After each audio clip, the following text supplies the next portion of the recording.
It's your boy Don Figure, State of the Game. You know what I'm saying? You know what it is. Special edition, y'all. I'm with my man Ray Sharif.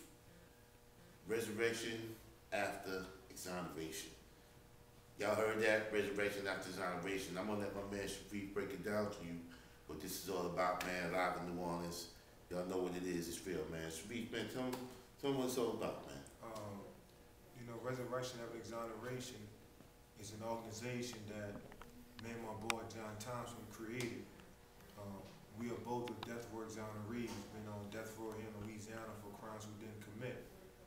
I was the youngest person on death row in the world. I was 16 years old on death row for a crime we didn't commit here in Louisiana. And my boy John Thompson spent 18 years on death row, came within 3 weeks of his execution for a crime we didn't commit.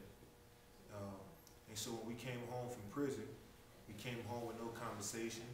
A lot of guys that have been exonerated of death row here in Louisiana, there's been 9 guys in the past 10 years that came home from death row here in just Louisiana, with another 25, 30 guys that just been life sentenced and this year's been come home for crimes they didn't commit.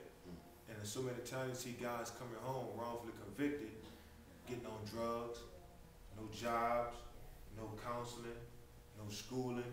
So we figured that we saw so many of our friends that we knew that we decided to create a transitional home.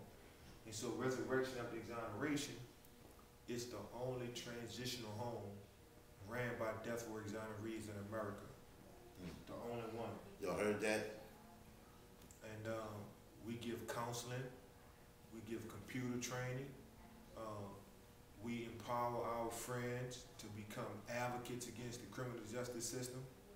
We travel around to churches, to schools, to universities, to high schools, to sharing our stories, informing the world about the injustice that's been done to us and instead of being done to our people. And we just provide a space, man. Like, they don't have an organization that's ran by exonerees, exclusive exonerees. And we have a screen printing business that we use because, as a nonprofit, we're tired of begging people for money. Right. We're tired of it. Right. So our whole thing is we want to financially empower ourselves. Right. So we took our money, pulled it together, and bought almost $30,000 of screen printing equipment. Right. We do T-shirts, we do bags, we do mugs, we do cups, we do ink pens, we do it all. And what we do is we train formerly incarcerated men and formerly exonerees. Right. And that skill and our vision is to expand and have other screen printing businesses. Right. Ran by death row exonerees, the only business in America ran by death row exonerees. Right, that's interesting because, society cries out about how, brothers come out and they're not doing anything, they don't have anything, and society's not really creating outlets and avenues, you know what I mean? So by y'all doing what you're doing, you providing, job opportunity, you provide job education, and then that gives someone an opportunity whose life pretty much was snuffed up under them for whatever many years. I can't even imagine, just sitting wondering when the gate's gonna open, to all the homies that been in the pen, that been on lockdown, the feeling, waking up, going to sleep, the drills every day.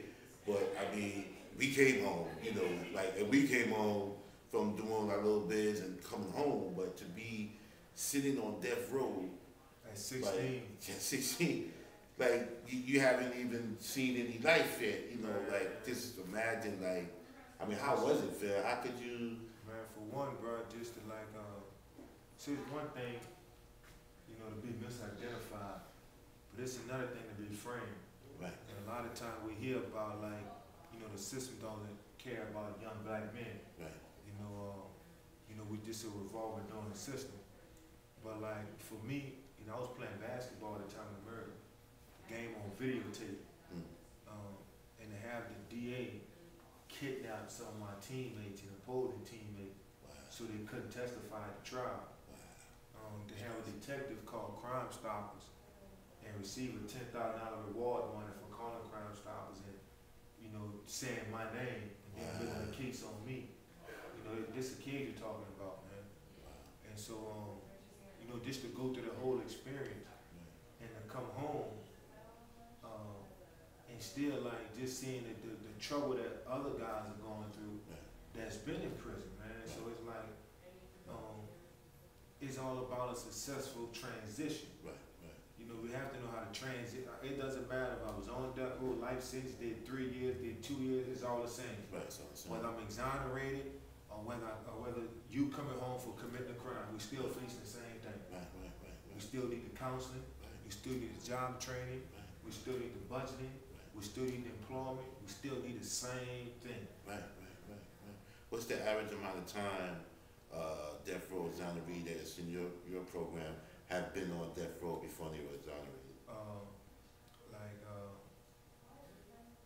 I spent the less time on death row. Right. Jake, my co-founder, he spent 18 years on death row. Another guy, Michael Graham, spent 14 years. Another guy, Edward Burrell, 13 years. Dan Bright spent 9 years. Curtis Kyle spent like 14 years. You know, the list goes on. Right, goes on. The list. And that's what's horrifying about this, that it's a list of people sitting on death row that have not done these crimes, haven't been exonerated yet, don't know when, how, you know. So I just can't even imagine just wondering and just hoping, like, man, it's just crazy. And, you know, we're not going to be able to give them the full story right this minute. Right. But I will say this, y'all, you know, y'all need to check into these brothers. We do have website links. I don't know if you the got website link is www.rae.org. Okay. Resurrection, or you just Google Resurrection After Exoneration. Right. It's definitely going to come up. Right. We'll put the email in the box, y'all, so y'all can see it there. I'll put a phone number there, contact number, man. I mean, I'm calling out everybody, man. All you guys that do documentaries and movies and different things. This is something that needs to be addressed. They're Like, supposed to have a reality show. Hey, man, you reality show guys. You know, we have a transitional home with death row guys living in it. Right. You know, it's like, this not, you know, this bigger than just, you know, you have a celebrity and you walking around fighting a celebrity, man. It's real life. Right. You know, it's real life that a story should be done on this. Right. Because there's no other transitional home for death row men in America. Nowhere. Wow, man. Hey, we calling you out, man. You know what I'm saying? This is a great story to be told, man. I think, you know, it's something that needs to be told and seen and heard because it exists. You know, it's an injustice, man. There's so many injustices going on, but, you know, they're being totally looked over. So I'm asking those that are real serious about life, you know, this is an opportunity to really hone in on the story that has meaning, man. People's lives have been taken away and, you know, they're coming back into society after years and years. I mean, not even knowing how to readjust into a society that took them away, you know what I'm saying? So there's a lot that comes into play, but definitely, y'all, go on the website, check them out, man. You're going to be hearing a lot more, man, you know. I'm definitely give you my cell number. Okay, well, yeah, we're going to give you let me get that. Because we can keep in touch So with you, won't man. be no excuse. Exactly. We're going to keep in touch. And you heard it, man. We're going to keep in touch, man. I'm in New Orleans, man. I got love for these gentlemen, man. And you're going to definitely be seeing us doing much more together, man. Coming in the future, man. Hey, man. Resurrection After Exoneration. You know what I mean? Y'all check it out, man. Go online. The email's going to be in the box, man. My brother Ray here, man. You're going to be hearing a lot more from Ray. You know what I mean? And we good, man. We're going to make it happen, okay, man? Blessings again. My brother Sharif. Sharif, actually, y'all. Let me correct it. Sharif. All right? Y'all know what it is, man. Enough respect, Zulu Nation. Making money moves in the game entertainment.